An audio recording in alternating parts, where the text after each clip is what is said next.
अस्सलाम वालेकुम जी, मेरा नाम सुमैर है और आप देख रहे हैं सुबह सुमैर यूट्यूब चैनल। दोस्तों, हमेशा की तरह आज भी हमारे पास बहुत ज़बरदस्त किस्म की खबरें हैं, बहुत ज़बरदस्त किस्म की अपडेट्स हैं। लेकिन सबसे पहले हम बात करेंगे निदा यासिर के बारे में, जो अपने मॉर्निंग शो में हमेशा की तरह बहुत सारी ऐसी बातें कर जाती हैं जिसकी उनको बाद में माफ़ी मांगनी पड़ती है। बहुत सारी ऐसी हरकतें वो कर जाती हैं लेकिन बाद में आकर वो माफ़ी मांगती है। इसी तरह से उन्होंने आज से चंद दिन पहले एक वीडियो बनाया था जिस पर मैंने भी बात की और वो वीडियो बहुत ज़्यादा वायरल हुआ, मेरा भी, जिसमें वो राइडर्स के बारे में ये बात कह रही थी कि ये जो राइडर्स आते हैं ये अपने पास चेंज नहीं रखते, और चेंज जब नहीं रखते तो मैंने इसका हल ये सोचा है कि अब जब मैं कोई चीज़ मंगवाती हूँ और इनके पास चेंज नहीं होता तो मैं अपने ड्राइवर को भेजती हूँ कि जाओ मार्केट से चेंज लेकर आओ और इनके पैसे दे दो और बकाया वापस ले आओ।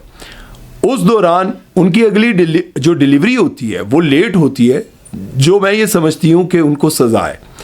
अब जब वो ये बातें कर रही थी तो उन्होंने सोचा कि मैं तो अपने मॉर्निंग शो में, क्योंकि रात को उन्होंने कुछ मंगवाया होगा और उस डिलीवरी वाले लड़के के पास, जो डिलीवरी बॉय था या मैन था जो भी था, उसके पास जब वो पैसे चेंज नहीं थे तो इन्होंने सोचा कि कल मैं अपने प्रोग्राम में ये बात करूँगी।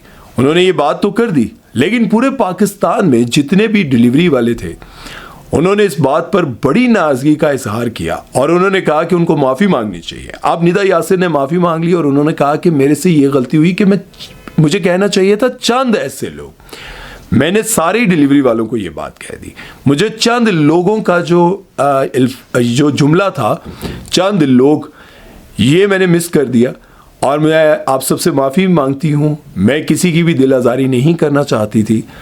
जब ये बात हुई उन्होंने माफ़ी तो मांग ली, लेकिन मसला ये है कि सोचने की बात ये है कि जब आप 5-6 हज़ार रुपये का खाना मंगवाते हैं तो अगर किसी के पास 100 रुपये नहीं है तो आपको अल्लाह ने इस काबिल बनाया कि आप 100 रुपये माफ़ कर दें, दे दें उसको, 50 रुपये दे दें।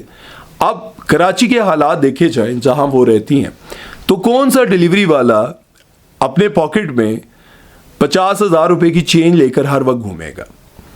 और बहुत सारे लोगों ने जब मुझे इनबॉक्स मैसेजेस किए तो उन्होंने कहा कि जो चीज़ मंगवा रहा है उसको नहीं एहसास कि मैंने इतने की चीज़ मंगवानी है। जब आप ड्राइवर को बाद में जो भेजती हैं तो पहले भेज के चेंज मंगवा लें। बिल्कुल मैं एग्री करता हूँ इस बात से कि अगर आपको पता है कि आपकी 3,800 रुपये की चीज़ है और आपके पास 4 नोट 1,000 रुपये के हैं तो आप अपने ड्राइवर को पहले भेजें और आपके पास चेंज होना चाहिए।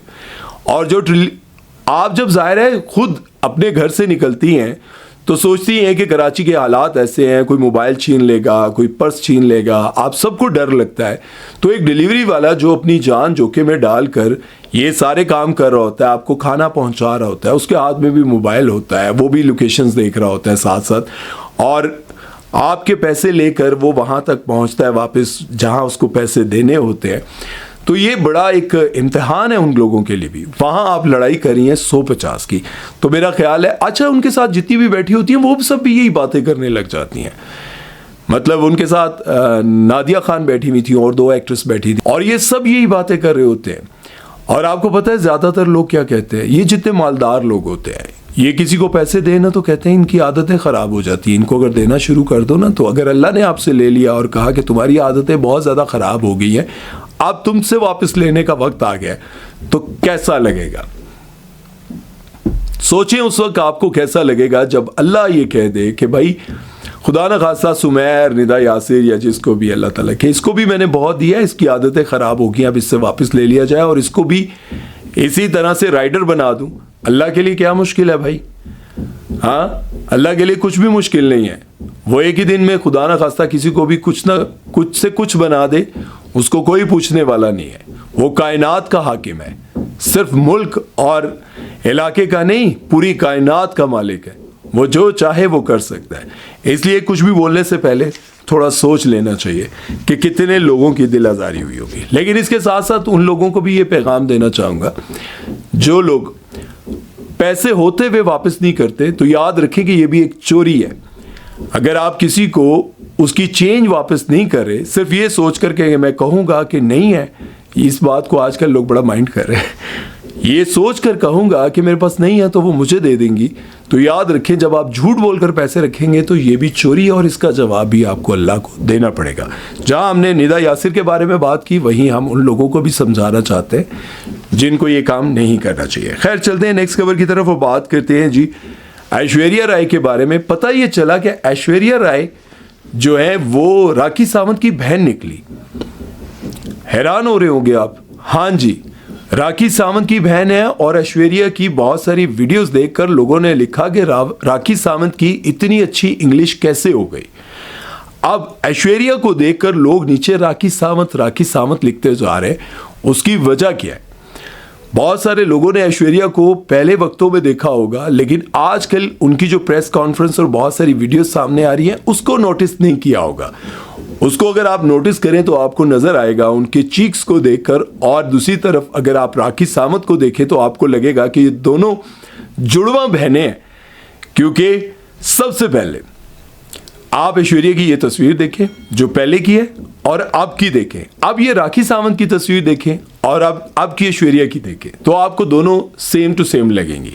अच्छा, कुछ लोग शायद जो ऐश्वर्या के बहुत चाहने वाले हैं वो कहें अरे भाई क्या बात कर रहे हो, तो भाई आप अगर चीक्स देखें तो ऐश्वर्या राय ने अपने बोटॉक्स इतने ज़्यादा करवा लिए, इतने हाई करवा लिए कि वो बिल्कुल राखी सावंत लग रही है। ठीक है, और अगर आप देखें इंडिया की उन एक्ट्रेसेस को, जिस तरह से शिल्पा शेट्टी हो गई और क्या नाम है वो मलाइका मैम हो गई, करीना कपूर हो गई, और बहुत सारी हैं जिन्होंने अगर बोटॉक्स अबल तो उन्होंने करवाया नहीं है, वो नेचुरल ब्यूटी पर है, और अगर किसी ने हल्का फुल्का करवाया भी है तो उन्होंने ये राखी सावंत की स्टाइल में नहीं करवाया जिस तरह से ऐश्वर्या ने करवा ली है। अब ऐश्वर्या को देखकर लोग जो है राखी सावंत लिखते जा रहे हैं। और आपको बताऊं कि इंडिया में ये पहली एक्ट्रेस थी, राखी सावंत पहली थी जिन्होंने बोटॉक्स वगैरह करवाना शुरू किया था, और अपनी बॉडी को भी सिलिकॉन के साथ, वो सिलिकॉन के जो पैचेस रखवाए जाते हैं, जो भी जिस तरह से अपनी बॉडी को जो है ना वो एक बहुत खूबसूरत बना के पेश किया जाता है, वो सबसे पहले राखी सावंत ने ही शुरू किया था। उसके बाद शाहरुख खान की बीवी, उसके बाद ऐश्वर्या, ये जितने भी लोग हैं उसके बाद के हैं ये सभी लोग।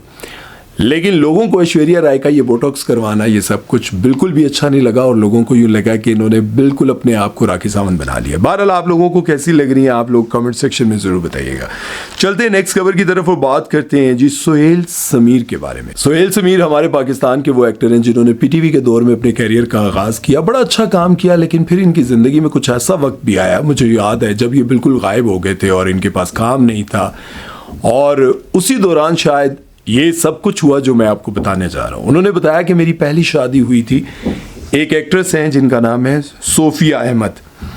अच्छा, सोफिया अहमद से इनकी जब शादी हुई 15-16 साल पहले ये शादी हुई थी, फिर डाइवोर्स हो गई और उसके बाद सोफिया बाहर सेटल हो गई। अब सभी लोग ये बात सुनकर बड़े हैरान हैं कि सोहेल समीर ने सोफिया अहमद के साथ शादी की थी और 15-16 साल पहले इनकी शादी चली नहीं चली, जो भी इनके दरमियान हुआ, उसके बाद जितना मैंने इनकी ज़िंदगी में जो क्राइसिस देखे वो शायद बाकी लोगों को भी पता होगा, जो इंडस्ट्री में उनके साथ रहते थे, उनके साथ मिलते मिलाते थे, उन सबको ये पता होगा। लेकिन अब उन्होंने जो बात कही है, उन्होंने कहा कि मैंने अब जो शादी की है ना वो एक घरेलू लड़की से की है, मेरी जो वाइफ है वो घर पर होती है, मैं काम करता हूँ। अच्छा, सोहेल समीर का जो कमबैक हुआ था वो हुआ था खुदा और मोहब्बत में, ड्रामा सीरियल खुदा और मोहब्बत, फिरोज़ खान का आपने देखा होगा, उसमें शाजी का गालबन कैरेक्टर था उनका। उसमें देखा था कि उनको दोबारा से जो है कमबैक मिला था।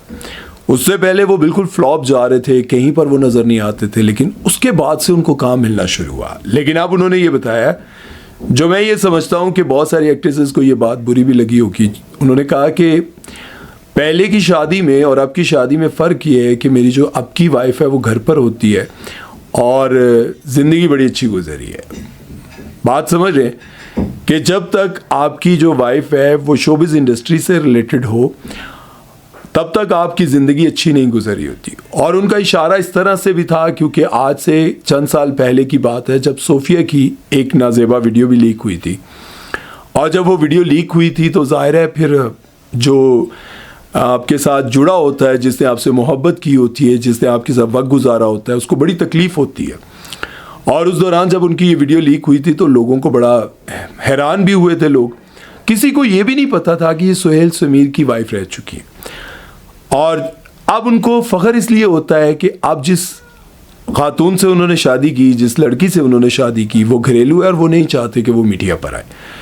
क्योंकि आप सभी को पता है कि पाकिस्तान में बहुत सारे ऐसे एक्टर्स हैं, बहुत सारे ऐसे कपल हैं जो किसी एक्ट्रेस के साथ शादी करता है कोई लड़का, या लड़की किसी एक्टर के साथ शादी करती है, तो चंद सालों के बाद उनका जो रिलेशनशिप है वो ख़त्म हो जाता है। उनका जो निकाह है, जो शादी है, वो ख़त्म हो जाती है। उसकी वजह क्या बनती है कि मियाँ को पसंद नहीं होता कि वो किसी के साथ काम कर रही है। शुरू में तो लगता है कि कोई बात नहीं, हमारी फील्ड है, वो कह देते हैं कि ये वाला सीन नहीं करना, ऐसा सीन नहीं करना। लेकिन जब काम मिल रहा होता है, रात को लेट आना, किसी से मिलने जाना, किसी मीटिंग में जाना, किसी फैशन शो में जाना, कि ये सारी चीज़ें फिर एक दूसरे की देखते देखते आपको तकलीफ़ शुरू होती है और फिर रिश्ता टूट जाता है। इसलिए बहुत सारे एक्टर्स ये कहते हैं कि आपने अगर शादी करनी भी है शोबिज़ में रहते हुए, तो शोबिज़ के साथ जुड़ी हुई किसी लड़की से ना करें या फिर किसी लड़के से ना करें, ताकि आप दोनों को पता हो कि यार हमारे अंदर इतनी बर्दाश्त है या नहीं है। क्योंकि आपने देखा है बहुत सारे ऐसे लोग हैं। नाजिया हसन हमारी एक पुरानी सिंगर थी,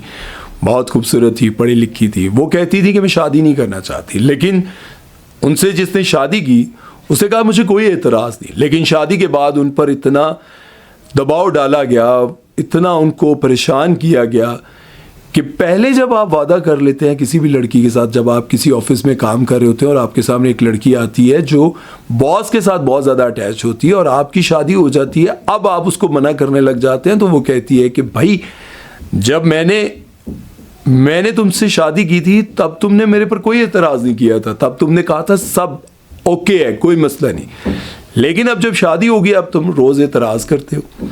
तो भाई पहले मर्दों को वादे नहीं करने चाहिए, और अगर वादा कर लो तो फिर पूरा करना चाहिए। खैर, अल्लाह ताला हम सबको ऐसा कर दे कि इस दुनिया में और आखिरत में हमारी कामयाबी हो जाए। अपना ख्याल रखिएगा, दुआओं में याद रखिएगा। सुमैर चौधरी को दीजिए इजाज़त। अल्लाह हाफ़िज़।